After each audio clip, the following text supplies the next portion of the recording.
Hello everyone, I'm going to make a YouTube series on how to learn Python. I'll be using Python 3, so let's get going. I'm using a Ubuntu terminal and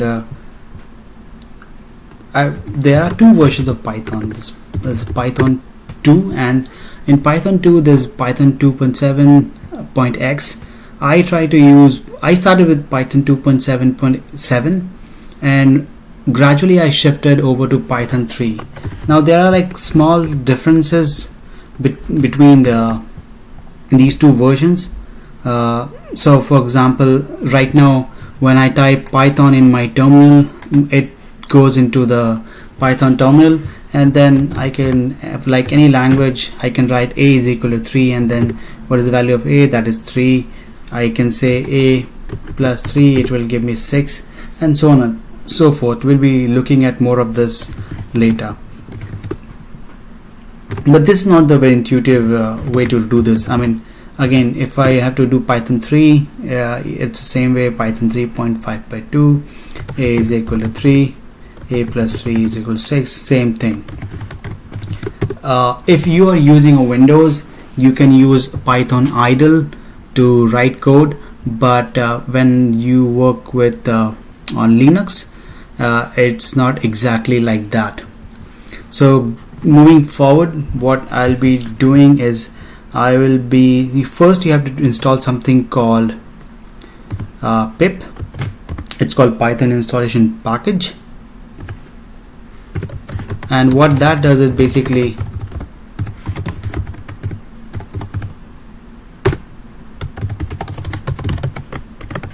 it will install the pip for us, and pip basically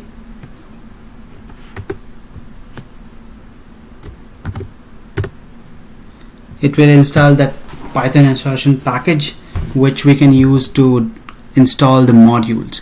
Now Python is a interpreted language, right? It's a general purpose programming language, and it's heavily used in multiple domains. I work primarily with data, so Python is one of the languages that is heavily used in this domain. It has become one of the most powerful environment for scientific computing. There are libraries such as NumPy, SciPy, Scikit-learn, Keras, Matplotlib, and many others, which I'll be talking about in this tutorial. And the purpose of this tutorial is to give some experience on Python and the basic modules for most of you guys who do not have any idea where to start. If you are on Windows, I will suggest just search Python 3.5, and I will say start with Python 3.5. Anyone in Python 3.5 or 3.6. I prefer Python 3.5.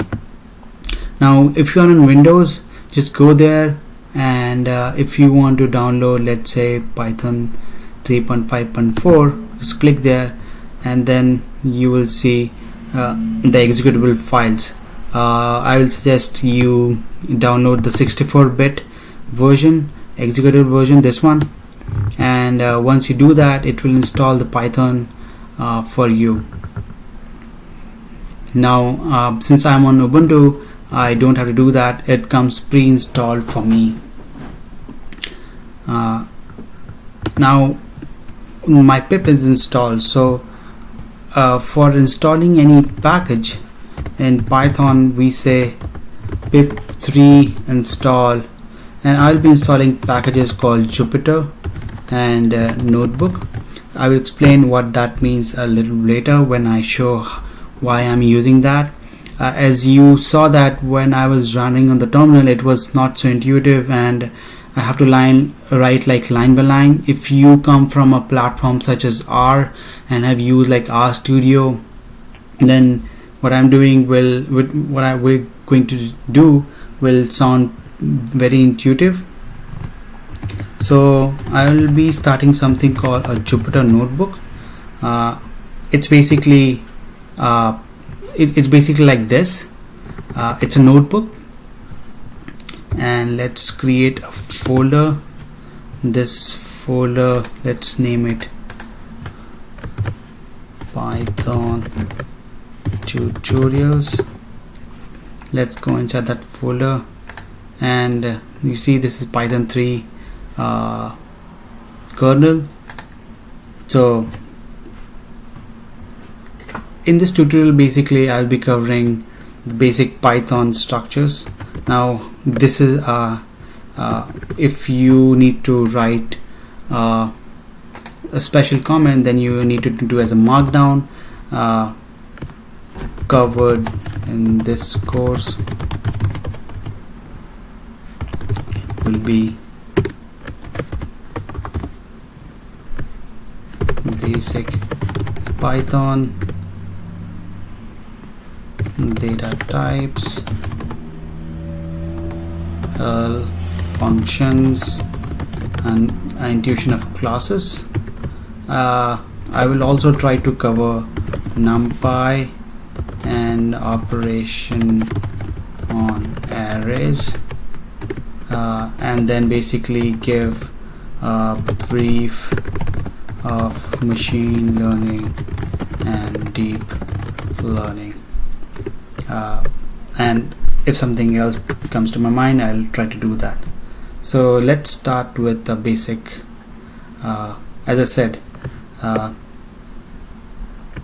there are two versions of Python 2.7x and Python 3x. I started with Python 2, but then I gradually shifted to Python 3, and after 2020 Python 2 will be almost phased out, and Python 3 will be the only one that will be used. So the basic data types in Python are not exactly similar if you come from a programming language such as Java or C. The data types are very, very simple. So the first data type is called numbers.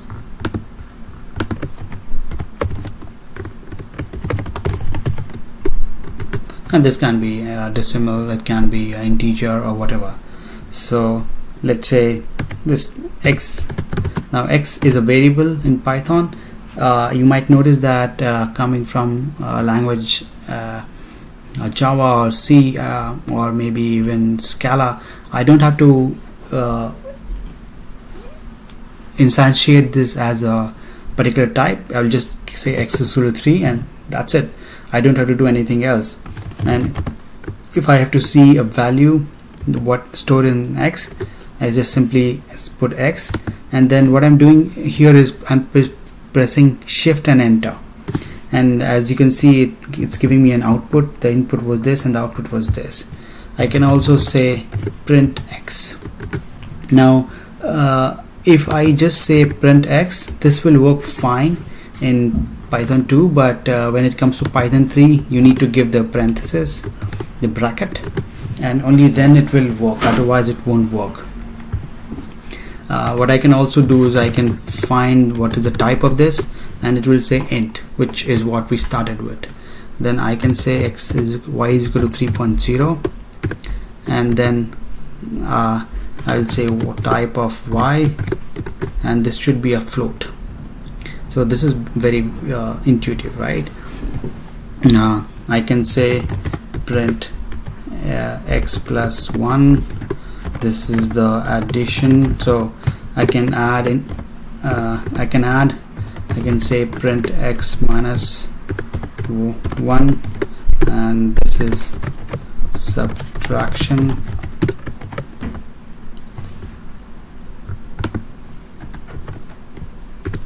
I can say print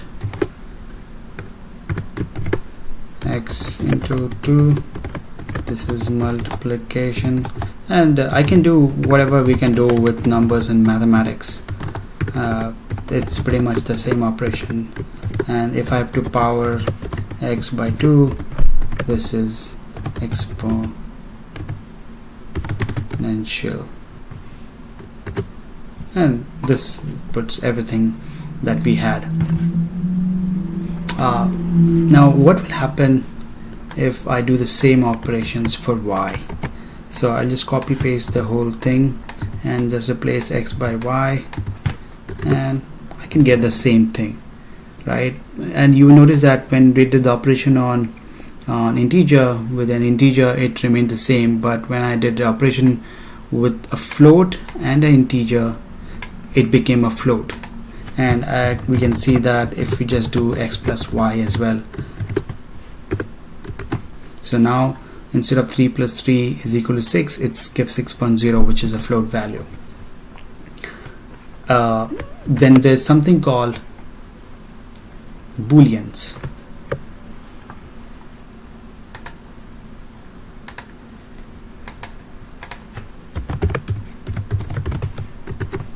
So booleans, as in any other language, is true or false. So it's capital true and capital false, and it will print the same. Let's give it a value t and f. So in Python you can define values like this. So I can say a, b, c, d, and then equivalent number of so the variables on the left hand side and the values on the right hand side. This is the variable, these are the values, and now when I do that, the t is equal to true, I can say t is equal to true, and then f is equal to false. What I can then say is I can perform logical operations on top of this. So if I say not t, this should give me a false, which is, and if I say not f, this should give me a true. And if I can also say t is equal to f, and I can say no. If I will show one more thing. Now you remember x is equal to 3 and y is equal to 3.0. Let's see what happens if we say check if both the values are same. They are the same.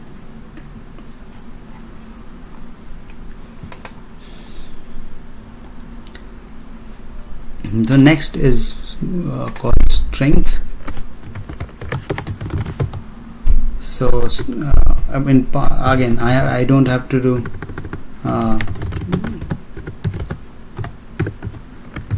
Python, and Python is string case sensitive. So the string and new string are not the same, but if I change this to this and then run this again, the answer is the same, right? Now string have different properties. So what I can do is I can say string, I can put a dot and then put a tab mark. So these are the different methods or functions available on top of this that I can use. Let's look at some of these. So capitalize, what it will do is basically it will capitalize, or it will basically put the first character in capitals. Count will basically count, let's say I want to count the number of O's in this, it will say 1 because it has just one O, right? Encoding is basically if you want to encode the string into a particular format such as UTF-8, which I'm going to skip for now. Ends with is basically, let's say if I say the string ends with n and this is a boolean, it will return. But if I say if string ends with d, it will return false.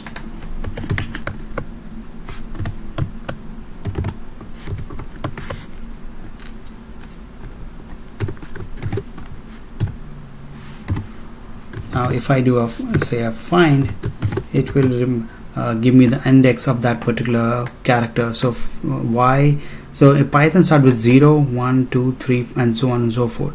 So y is the first index. If I say index of p, it should be 0. and if I say index of D, it will give me a -1 because it doesn't occur in that string.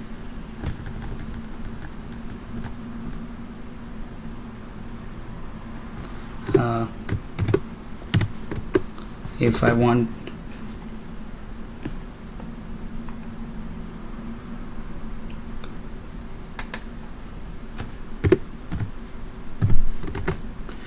I want to get the index of a particular string, I can use a string dot index, and as you can see, there are so many other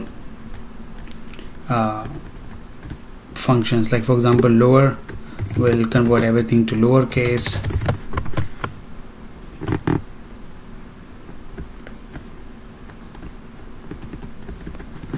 and title will convert this to how do we write title, so it will capitalize it.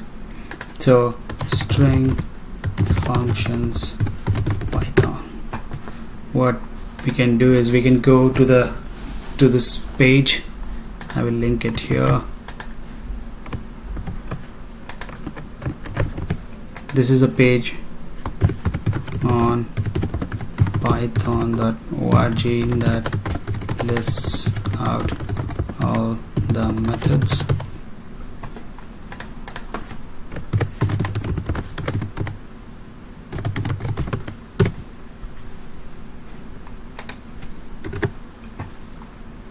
So the ASCII, it basically into an ASCII format, digits basic, no. Okay, so this is a different thing.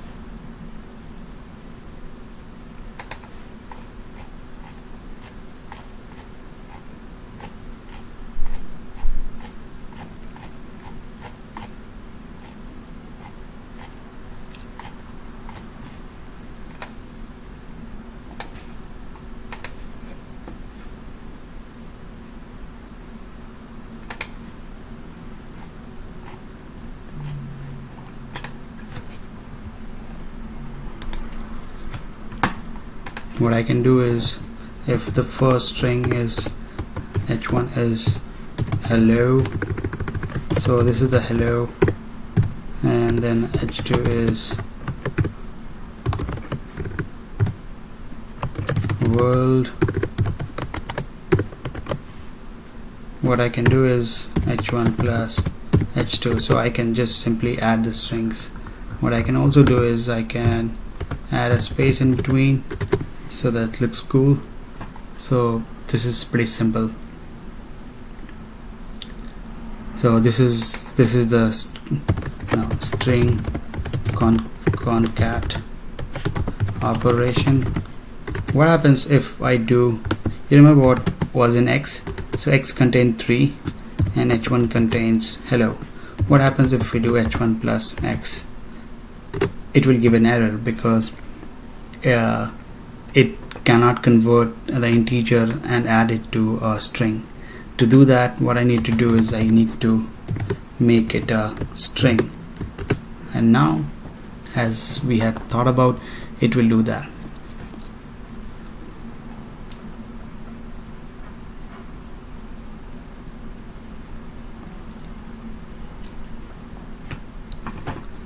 Let's move on to lists, and there are much more functions with strings, and you can refer the Python page for that. A list in Python is very simple. Let's call the list as L, and the values are, let's say, 1 2 3 4. Again, the index starts with 0 1 2 3 4. So just to print the list, I say L, and it gives me back the same thing that I put in. If I say L of 0, so this is how you index an element in the list, and as the 0th element is 1, I get that. If a list also has an attribute called L, and the length will be 4 because it has 4 elements. Also, I forgot String also has a function this also works on string. So hello has like 5, so it will give me 5. What happens if I say L of 3, then it gives me 4. I can also say L of -1 and it will go from the last element. So -1 is 4 and then -2 is 3.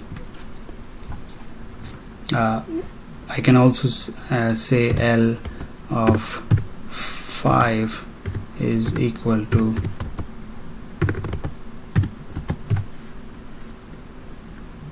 well.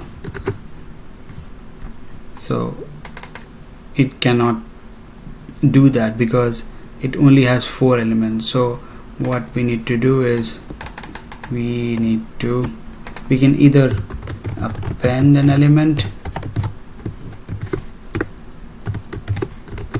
So if I do that now, L becomes this, right? L of -1 is the last element, which is this. So a list can contain any number of elements. I can do an L dot pop. So it will basically now, it has popped up the last element, and if I say L dot pop 0, it will pop the first element, and now the list is just 2, 3 and 4. The good let's put the list back to what we can also do is we can use some special operations. L is called this function called range, and what this will do is basically it will put elements. This will create a generator, a range which will have values from 0 to 9. If I will say this will just if I have to use a for loop, which I was going to discuss later, but let's use that right now. And I said basically it will have values from 0 to 9. Just be informed that the last number will not be included. All the numbers from the first element to the last one before the last one. I can also do this. So for example, I want elements from 2 to 15 and at intervals of 3. So now L is this, and I can do the same operation again, and now it will have 2, 5, 8, 11 and 14, right? What I can also do is basically L of, I can slice a list. A slicing the list basically means give me all the elements between this and this. So give me starting the first element to the last the third element, and so on and so forth. So this is looping. We covered looping. What I can also do is basically for I v in enumerate L print I and v, and what this will do is basically enumeration gives the index of this element and then the element value. And so I said this is the index, this is the value, and print all of that. So the index is this, that's a value is 2, and then index was 1, value is 5, and so on and so forth. This is how I can create a list with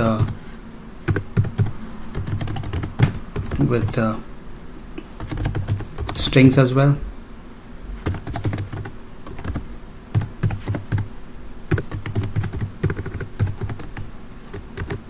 And I can do the same thing here again.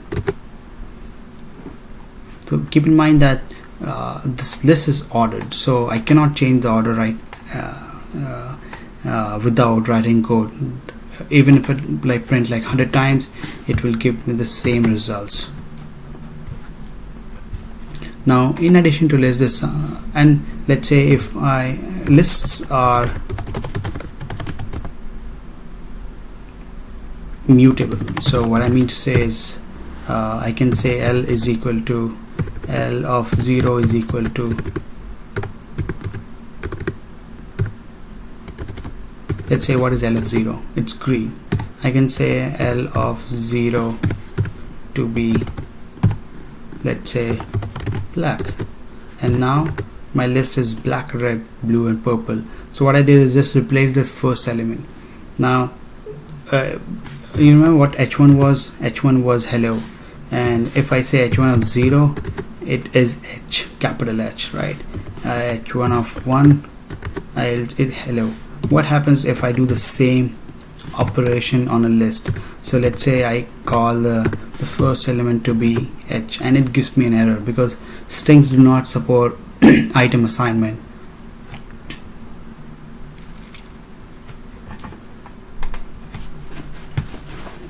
Now we will see another data type called tuples. So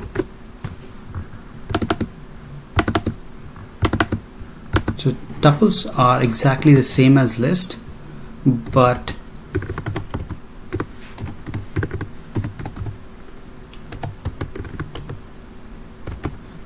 they are immutable, and that's why they are a little bit faster. So type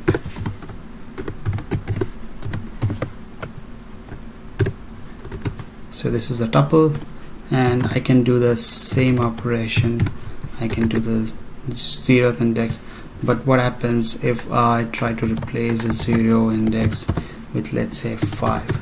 It'll give me an error because it doesn't support item assignment, but whereas the list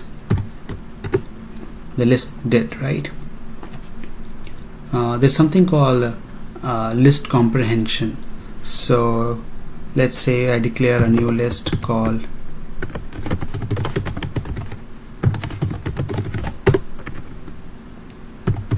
L1 is equal to 1 2 3 4 5, and then what I can do is this one, let's say I want to double the number. So what I do is I create an empty list. I go for each element in L1, L2 dot append I into 2, and then I say L2. So now L2 is basically exactly the same element multiplied by 2. We wrote like 3 lines of code. We can do the same thing in just 1 line of code. So what I did is basically for each element in L1 return me 2 into L1, and now this is the same thing. I can also put a if condition here. So if just do that if I percentage 2 is equal to 0. So what I mean to say is basically if the element is even, then only return, otherwise do not return. So it just for 2 and 4, so we got 4 and 8. If we had said this, then we have got 1 3 to 6 and 5 to 10.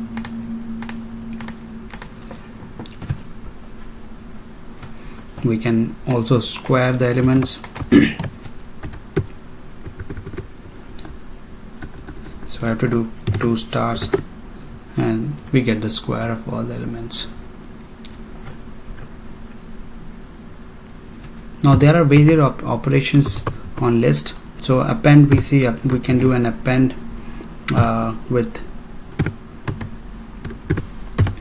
we can do an append, and now the list will have added 1 element. I can do copy.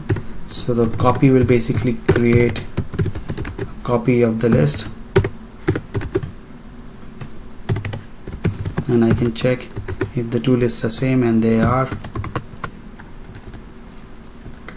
Count also does the same thing as it did in strings. If I need to extend this list with another list,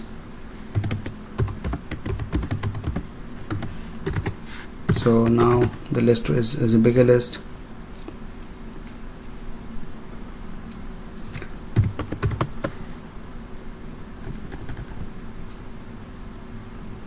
If I do a pop, it will remove the last element.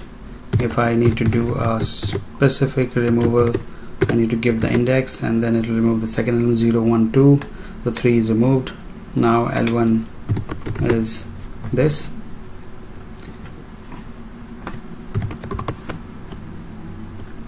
I can do a reverse, so now the list will be reversed.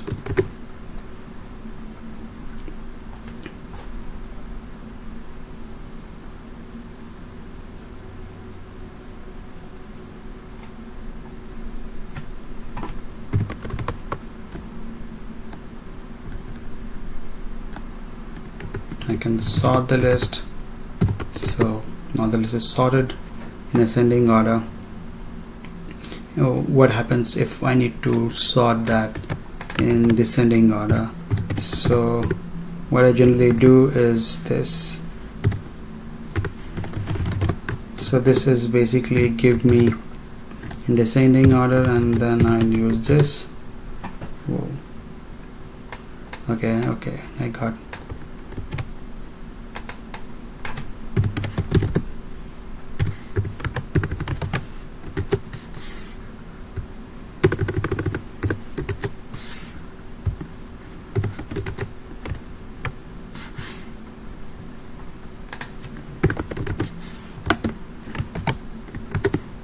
So I need to do is basically this will reverse my list. Now let's move to something called dictionaries.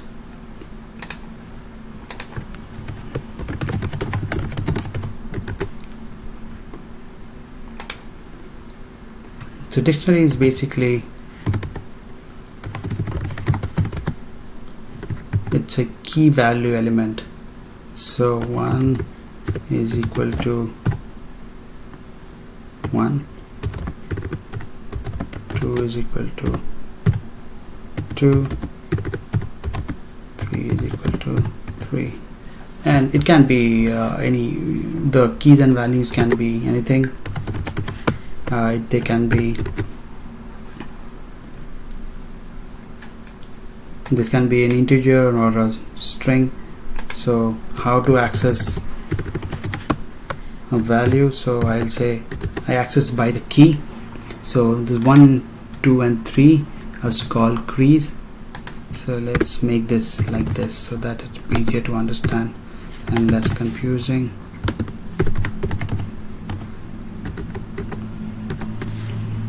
And if I try to access the dictionary by the value, which is the 1, it will give me an error because it can also only say it can only access by the keys. So let's say what the keys are. These are the keys, right? And if I want to say what the values are, these are the values. There's something called items, and items basically is an combination of tuples for each key value pair. Now let's say what happens if I say dictionary of 4. This will give me an error because there's no key called 4 in this dictionary, right? But what I can do is I can create that key and assign that. And now if we say what's dictionary, now there's a new element added called 4. So it's very easy. I can in fact let's say I did print of 5 and then I just said this. Now if I say dictionary, it will give me that error. What I can do is I can correct that element, and now my dictionary is 5.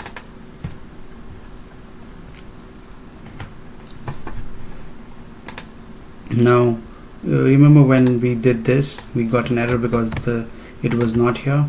So dictionary has an attribute called get. So what that does is basically it gets the value for that key. So let's say I say 1, and if that key is not present, then return this value. So since 1 is present, it will return 1. Let's say if what happens if I say 6, so now it's written any because it can't find this 6.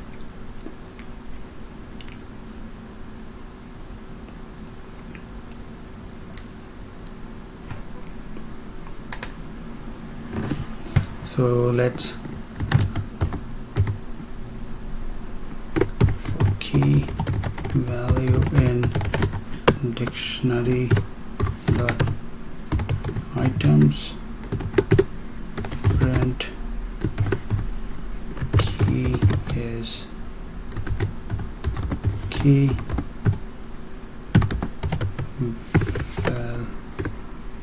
value is value. I can also say this, print this as like this, key is percentage D and value is percentage S. I'll explain what the D and S means.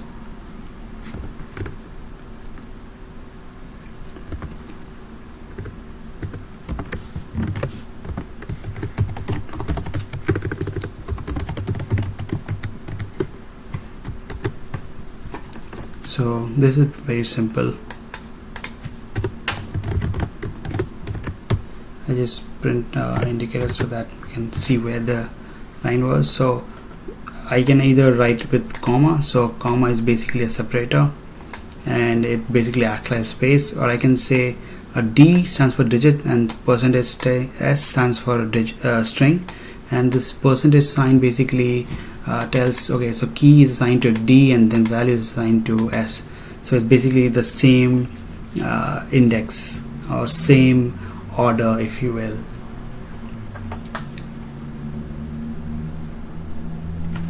So like list comprehensions, we have dictionary dictionary comprehensions.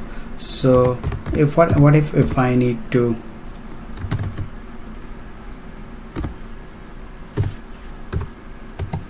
interchange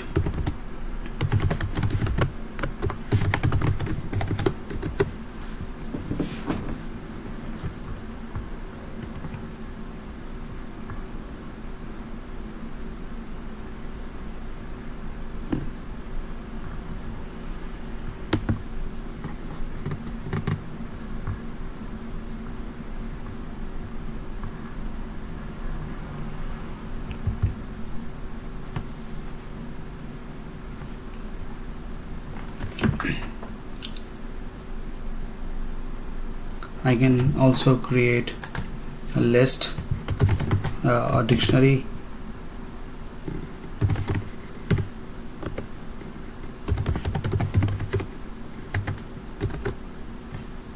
like this.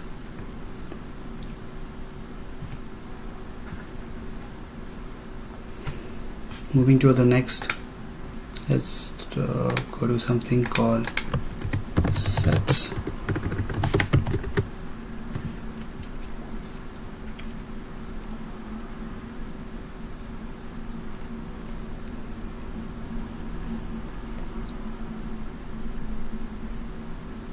So sets is basically a unique combination of, let's say, L1. It will give me all the possible values, all the unique values in L1. Let's say if I have L3 is equal to 1, 1, 1, 2, 3, 3, 4, and then I say set of L3, it will give me all the unique values. So the set of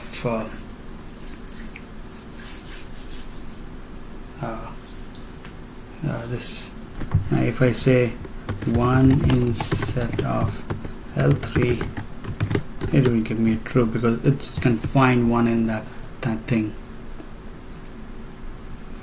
And basically to declare a set, let's call it S. I'll say 1 comma, let's say not 1, let's call 8 comma 9. And now if I print the type of S, it says if I print the type of L3, it should be it's a list because I have not converted it. If I print type of dictionary, it's a dict. So hopefully this was a good tutorial for you. I'll be making more tutorials.